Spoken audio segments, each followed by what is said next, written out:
हम लोकतंत्र की भी बात करेंगे, हम अर्थतंत्र की भी बात करेंगे, लेकिन पीयूष जी पहला सवाल, क्योंकि आज की हमारी थीम है रियल हीरोज, तो मेरा पहला आपसे मूल सवाल यही होगा कि आपकी राय में और आपके अनुसार आपका रियल हीरो कौन है?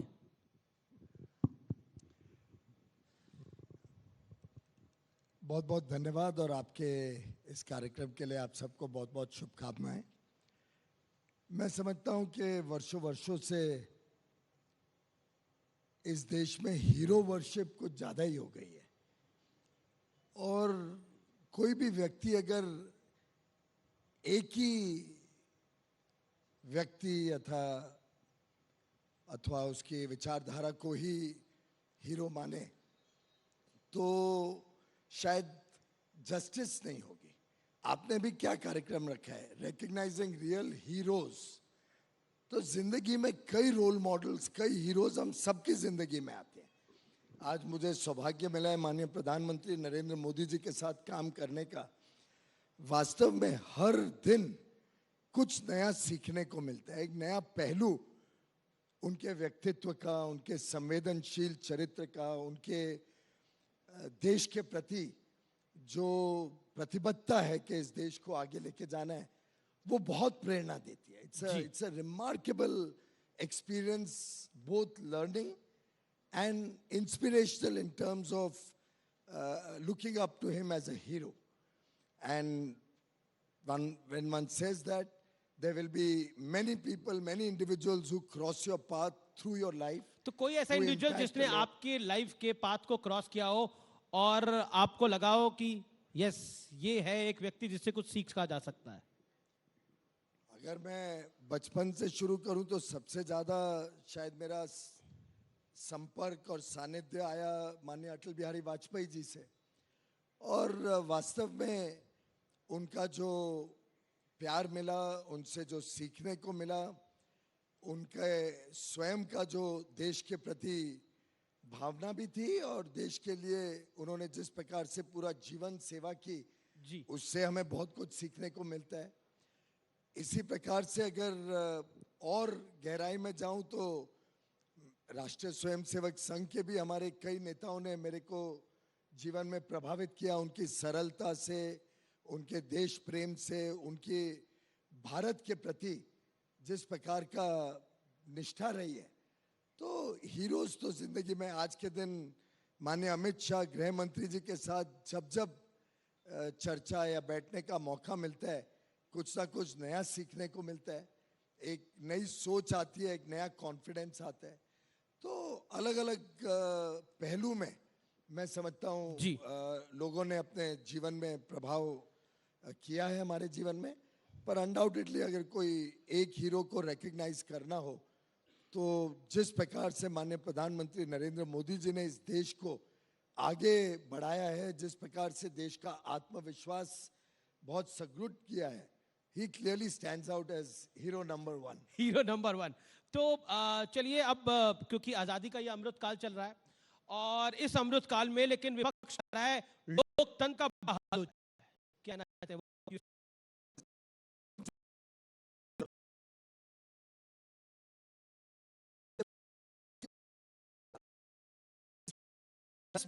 में भी घृणा है और फाइनली कुछ ना कुछ कार्रवाई हो रही है, उसका आनंद भी है। आज हम जिधर जाते हैं, खासतौर पे युवा युवतियों से जब संपर्क करते हैं, कोई कॉलेज यूनिवर्सिटी के कैंपस में जाते हैं, तो लोगों को आज जो सबसे ज्यादा संतुष्टि है कि हम वर्षों वर्षों से एक धारणा बन गई थी कि देश तो ऐसे ही चलता है और राजनीतिक लोग, सरकारी लोग भ्रष्टाचार करे तो वो इट वॉज अ गिवन के तो होना ही है, इसमें हमारे पास कोई पर्याय नहीं है। क्योंकि कई सरकारें आई और गई, लिप सर्विस के अलावा ठोस कदम पर राहुल किसी ने नहीं लिया। आप ही ने सबसे पहले सदन में डिमांड करी कि राहुल गांधी को माफी मांगनी चाहिए, लेकिन अब तो वो सदन के सदस्य ही नहीं रहे। उसमें ना आप, आपके श्रोता या हम, कोई भी इसमें कुछ नहीं कर सकते। लेकिन राहुल जी तो कहते हैं हर चीज के लिए नरेंद्र मोदी जिम्मेदार है। हाँ, देश में गरीबों के जीवन में सुधार लाने के लिए नरेंद्र मोदी जी जरूर जिम्मेदार हैं। देश में एक्सपोर्ट को अपनी चरम सीमा पे लेके जाने के लिए, इकोनॉमी को इतनी मजबूत करने के लिए जरूर नरेंद्र मोदी जी जिम्मेदार हैं। देश में जो भ्रष्टाचारी लोगों ने कांड किए इतने सारे, उन सब पे प्रहार करना और एक पारदर्शी तरीके से देश की सरकारें चले, देश की व्यवस्थाएं चले, उसको लागू करने में जरूर वो जिम्मेदार है।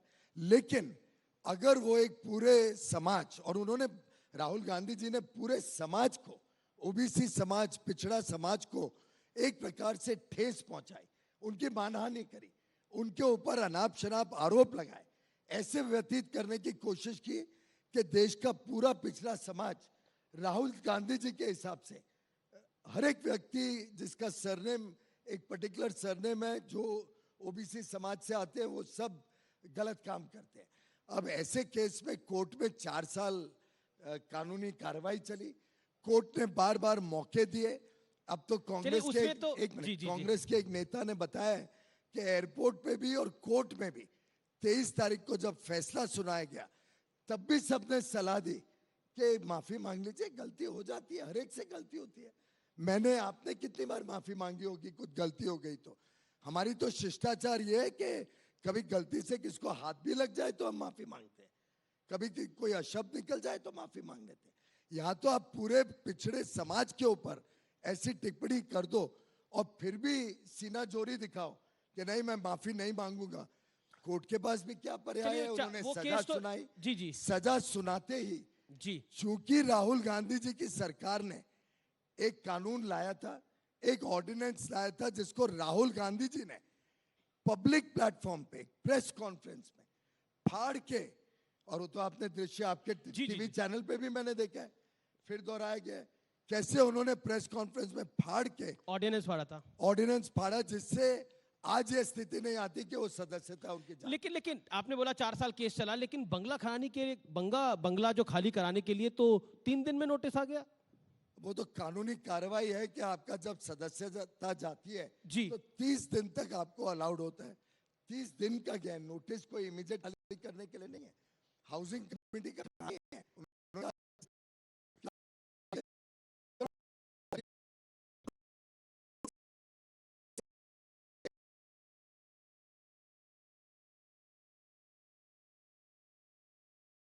रिक्वेस्ट करेंगे। अब उनकी मर्जी है, उनके पास तो 3 घर हैं दिल्ली में, और खड़गे जी ने भी ऑफर किया है, तो अब उनकी मर्जी है, रिक्वेस्ट करें तो एक्सटेंशन भी हो सकता है। अच्छा, कांग्रेस तो कैंपेन चला रही है कि मेरा घर राहुल का घर। आप राज्यसभा में भी लीडर हैं हाउस के। एक सवाल कि संसद म्यूट है, ये जो बार बार आरोप लगा जाता है कि माइक बंद कर दिए जाते हैं, क्योंकि हम लोकतंत्र सेशन का नाम है। व्हाट यू हैव टू से ऑन दैट? आज आपके पास मौका है उसके ऊपर अपनी बात रखने का। नहीं, पहली बात तो मैं समझता हूं भारत में जो इंस्टीट्यूशंस हैं जी, उसकी इंटेग्रिटी के ऊपर सवाल उठाना, और वो भी सिलेक्टिव सवाल उठाना, कि अगर तो हमारे पक्ष में कुछ निर्णय हुआ तो बहुत बढ़िया है, कोई सत्यमेव जयते लिखता है कोर्ट के निर्णय उनके पक्ष में आ जाए, कोई प्रिसाइडिंग ऑफिसर की बड़ी तारीफ करते हैं।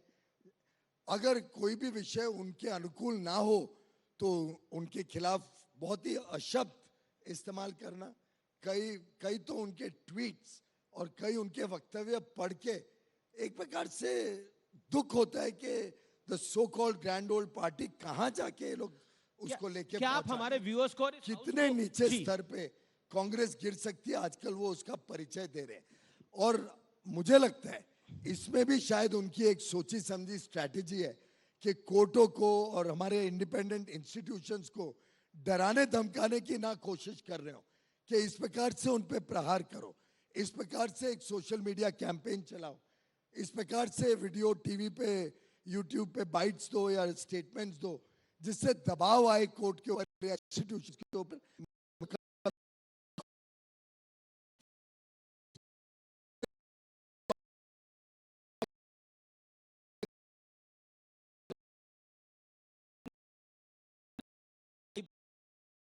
क्वेश्चन मार्क लगाने का प्रयास हुआ। अब कहा जा रहा है कि स्पीकर के खिलाफ भी अविश्वास प्रस्ताव विपक्षी दल लेके आ सकते हैं। What you have to say on that? लोकतंत्र पे तो इन्होंने 2014 से ही प्रहार कर रखा है। उनके खुद के वक्तव्य अगर आप देखें जी, तो बार बार वो इस बात को दोहराने की कोशिश करते हैं, और मैं समझता हूं बचने के लिए वो इस प्रकार के व्यवहार में उलझे हुए हैं। लोकतंत्र भारत का सेफ है। आखिर आपके टीवी चैनल पे देश के सामने पब्लिक मीटिंग में वो तो सब कहते हैं जगह सब आपका हो गया है, मीडिया आपका हो गया है, कोर्ट आपका हो गया है, इलेक्शन कमीशन आपका हो गया है, ईडी आपकी हो गई है, सीबीआई आपकी हो गई है, पुलिस आपकी हो गई है, सब भाई, आपका है। मेरा तो सिर्फ मानना यह है कि आपके टीवी चैनल को जब भी मैं देखता हूं, मुझे तो ज्यादा खरगे जी और राहुल गांधी जी दिखते हैं कंपेयर टू आवर लीडर्स। तो मैं तो उल्टा आरोप लगाने वाला था आज ये मंच पे आपके ऊपर कि जी। मुझे लगता है आपके ऊपर भी बहुत दबाव आ रहा है मानसिक जी कि भाई आप हमको बैलेंस करके दिखाओ, नहीं तो हम जी, आपके ऊपर भी शुरू कर देंगे हम आरोप, हम तो या जनता, आपके कंपनी के ऊपर भी आरोप हम शुरू तो कर हम देंगे। तो जनता का बैलेंस करते हैं, लेकिन आपने नहीं, कंपनी की। जनता ने तो अपना निर्णय बार बार सुना दिया। जी। आखिर तीनों नॉर्थ ईस्ट स्टेट्स में आप सोचिए, भाजपा की नॉर्थ ईस्ट स्टेट्स में, पूर्वांचल में, पूर्वोत्तर पूर्वोत्तर। स्टेट्स में कहां भारतीय जनता पार्टी बड़े रूप में प्रभावित थी। लेकिन आज तीनों राज्यों में जहां सरकारें बनी, तीनों में भाजपा का रोल है। एक में तो हम डायरेक्टली एब्सोल्यूट मेजॉरिटी में, दो में समर्थन में है, और तीनों सरकारें रिपीट, यानी एक स्पष्ट नजर आता है।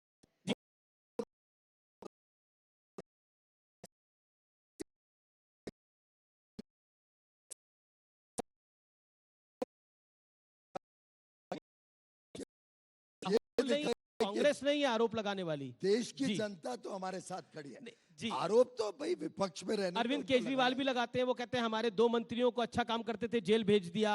ममता बनर्जी अपने तरीके से कहती हैं, उद्धव ठाकरे अपने तरीके से कहते हैं। व्हाट यू हैव टू से ऑन दैट? मैंने शुरू में ही कहा कि एक भ्रष्टाचारियों की एक पूरी कोएलिशन ऑफ द करप्ट खड़ा हो रहा है। कई लोग डर रहे हैं कि उनके कारनामे सामने आ रहे हैं। कई सारे कानूनी मामले चल रहे हैं।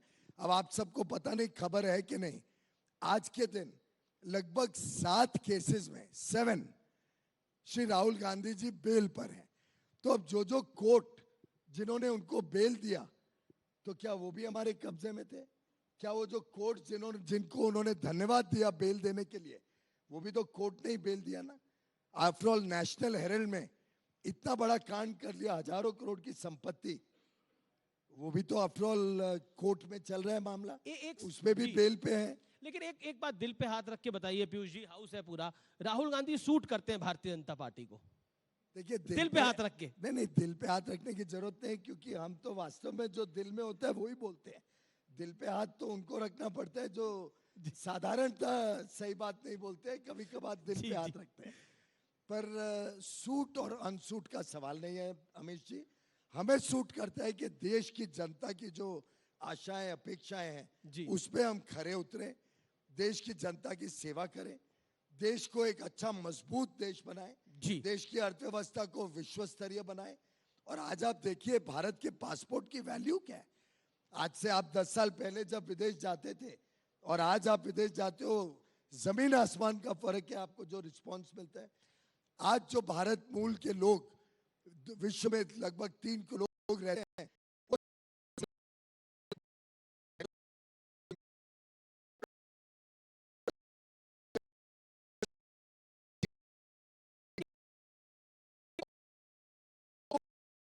तो प्रधानमंत्री नरेंद्र मोदी जी क्योंकि हम राइजिंग इंडिया में लोकतंत्र के सेशन को सुन रहे हैं इस समय तमाम व्यूअर्स।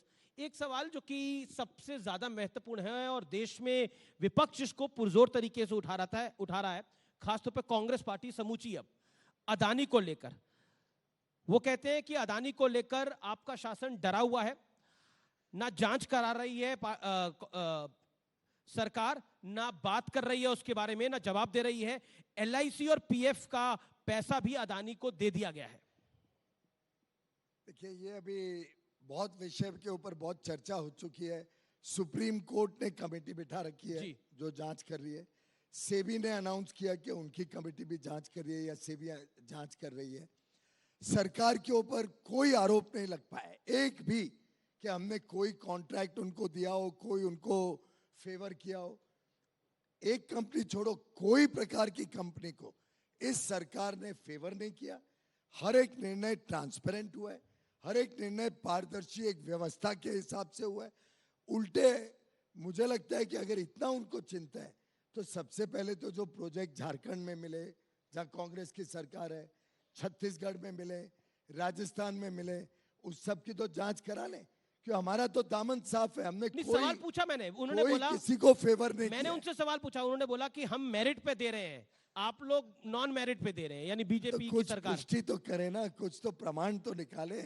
आरोप लगाने में तो कोई टैक्स भी नहीं लगता है, कुछ भी आरोप लगा दो। आरोप लगते हैं जब कोलगेट जैसे कांड में स्पष्ट दिखता है कि इनएलिजिबल कंपनीज को बिना कोई प्रोसेस के, बिना जी। नीलामी के आप उठा के कोल के खदान दे दो, जो आज कोर्ट तक में जाके कोर्ट ने रद्द कर दिया। अगर ऐसा कुछ है तो कोर्ट में केस फाइल करें, फाइल तो करें, आपकी अदालत में ही बता दें, आपके चैनल पे ही बता दे भाई ये प्रमाण कि ये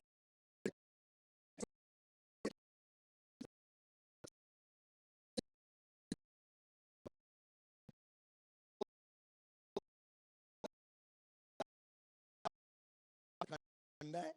आप कृपया डरने की जरूरत नहीं है। नहीं, हम नहीं डरते सर, ना आपसे ना उनसे। हम देश की जनता की तरफ समर्पित हैं और हर हाल में न्यूज़ 18 नेटवर्क देश की जनता के मुद्दों को उठाता रहेगा। अब अर्थनीति की बात करनी बहुत जरूरी है, इकोनॉमी की बात करनी बहुत जरूरी है। पूरी दुनिया कह रही है कि भारत नेक्स्ट इन्वेस्टमेंट डेस्टिनेशन है, लेकिन पूरी दुनिया की इकोनॉमी में एक डाउन ट्रेंड देखने को मिल रहा है, एक फियर साइकोसिस देखने को मिल रहा है। क्या आपको लगता है भारत पे भी इसका इंपैक्ट पड़ेगा? हालांकि आपकी मिनिस्ट्री के नंबर्स काफी बेहतर हैं, काफी शानदार हैं। भारत को आज पूरा विश्व एक ब्राइट स्पॉट के रूप में देख रहा है। उल्टे कई विश्व के नेता, खासतौर पे जो वाणिज्य और उद्योग और निवेश से जुड़े हुए हैं, वो पिछले महीने फरवरी और मार्च में बहुत बड़ी संख्या में भारत आए हैं। मुझे जहां तक ध्यान है, मैं अकेले शायद 15-16 मंत्रियों को, विश्व के मंत्रियों को और 2 प्रधानमंत्रियों को मिला हूं हाल में। सबकी आशाएं टिकी हुई है भारत के ऊपर। सबको दिख रहा है कि भारत ने किस अच्छी तरीके से, कितने अच्छे तरीके से ये पूरा जो कोविड काल है जी। इसमें भारत की अर्थव्यवस्था को संभाला। हमारे मैक्रो इकोनॉमिक फंडामेंटल्स, जो आधारभूत अर्थव्यवस्था के जो आंकड़े हैं, वो एकदम मजबूत है।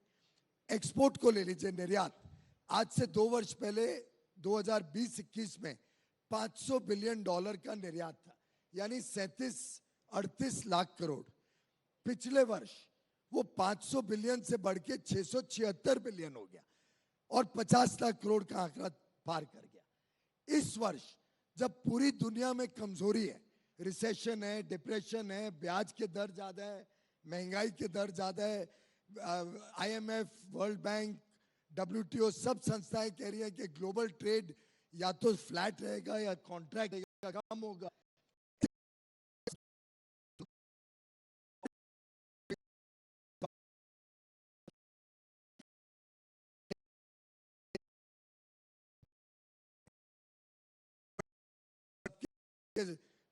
प्रयासों से, आप सबके आशीर्वाद से 2 दिन पहले भारत ने आजादी के 75वें वर्ष में हमारे अमृत महोत्सव में $750 बिलियन का निर्यात क्रॉस कर लिया, यानी 60 लाख करोड़, 60 लाख करोड़ का पिछले वर्ष से भी लगभग 12-13% बढ़ा है भारत का निर्यात, जो शायद ही किसी और देश में, ऑयल का कोई निर्यात करता हो वो अलग बात है, पेट्रोलियम ऑयल को छोड़ दें, शायद ही कोई और देश इतने अच्छी पोजीशन में। जी जी, आखिरी सवाल और संक्षेप में इसका जवाब चाहूंगा। श्रीलंका के हालात हम देख चुके हैं, पाकिस्तान के हालात हम देख चुके हैं।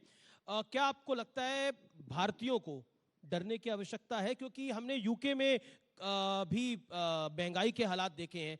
What is your view on this?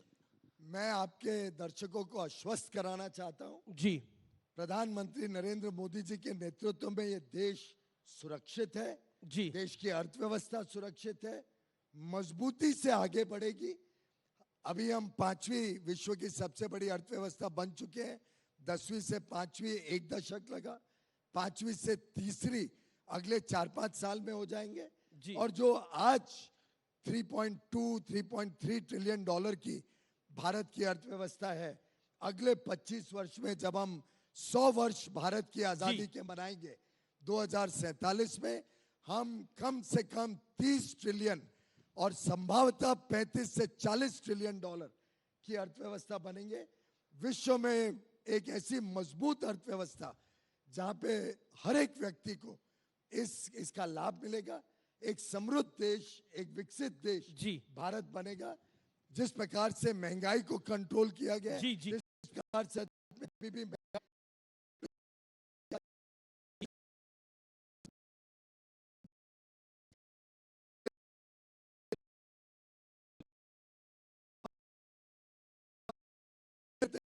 Double digit inflation जी उनके जी कारण हुआ। जी ये क्या सवाल है? हमें गवर्नमेंट एक होती है और उस एक गवर्नमेंट के नाते मैं आप सबको कहता हूं, भारत सेफ है, भारत सुरक्षित है, भारत सुरक्षित हाथों में है और कोई आउटसाइड हैंड को आप इस अच्छी सुरक्षित स्थिति में आने की कोशिश नहीं करनी चाहिए और कोई आउटसाइड हैंड को जनता आने भी नहीं देगी। एक आखिरी सवाल महाराष्ट्र को लेकर मैं आपसे पूछना चाहता हूं। महाराष्ट्र में आप लोग कर क्या रहे हैं? आप राज ठाकरे के साथ भी दिख जाते हैं, देवेंद्र फडणवीस आपके अच्छे मित्र भी हैं, वहां के डिप्टी सीएम भी हैं, वो भी उद्धव ठाकरे के साथ दिख जाते हैं। चल क्या रहा है महाराष्ट्र? दोनों में से बेहतर नेता कौन है? महाराष्ट्र में एक बहुत अच्छी सरकार मुख्यमंत्री एकनाथ शिंदे और उप मुख्यमंत्री देवेंद्र फडणवीस जी के नेतृत्व में चल रही है जी। सैकड़ों ऐसे प्रोजेक्ट इंफ्रास्ट्रक्चर के विकास के जो अटके फटके पड़े हुए थे, जिसपे 3 वर्ष में उद्धव ठाकरे सरकार ने कोई काम किया नहीं। हम सब जानते हैं। आखिर आप सोचिए भाइयों बहनों, कोई मुख्यमंत्री जो 2 साल तक अपने दफ्तर भी ना जाए, कुछ 1-2-4 बार गए हो तो मुझे मालूम नहीं, पर जो दफ्तर भी ना जाए, वैसे सरकार क्या कर सकती है? आपने तो उनकी पार्टी भी नहीं छोड़ी, विधायक भी नहीं छोड़े, कुछ बचा ही नहीं। आप किस पार्टी की बात कर रहे हैं? मैं उद्धव ठाकरे। शिवसेना तो हमारे साथ है, उन्होंने पार्टी का दामन छोड़ दिया। अरे भाई, उन्होंने, उद्धव ठाकरे जी ने अपनी पार्टी का दामन छोड़ दिया, उसमें हम तो रिस्पॉन्सिबल नहीं है। आखिर सब एमपीज लोकसभा के हमारे साथ हैं। जी जी 2-3 छोड़ के, शायद 3 या 4 अभी भी बाकी है। मैंने सुना था 2 आना चाह रहे हैं उसमें भी। मतलब आप खबर दे रहे हैं कि यहाँ पे भी 2 आना चाह रहे हैं? और असेंबली में तो शायद हम 2, हमारे 2 टाइप ही रह गए, 2-4 और होंगे शायद। तो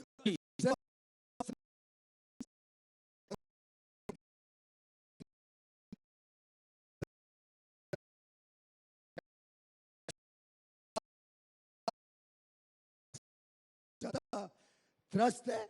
अब मेरिटोक्रेसी इस देश को चलाएगी, मेरिट चलाएगा और मेरिट के हिसाब से देश प्रगति करेगा। बहुत बहुत शुक्रिया आपका इस सेशन में आने के लिए, लोकतंत्र के सेशन में बात करने के लिए आपका बहुत बहुत धन्यवाद। Big round of applause for Shri Piyush Goyal ji. Piyush ji, I request you to please wait on for a bit. I'm going to request Abhay Bhutra to please present a memento to Shri Piyush Goyal. Please come on stage.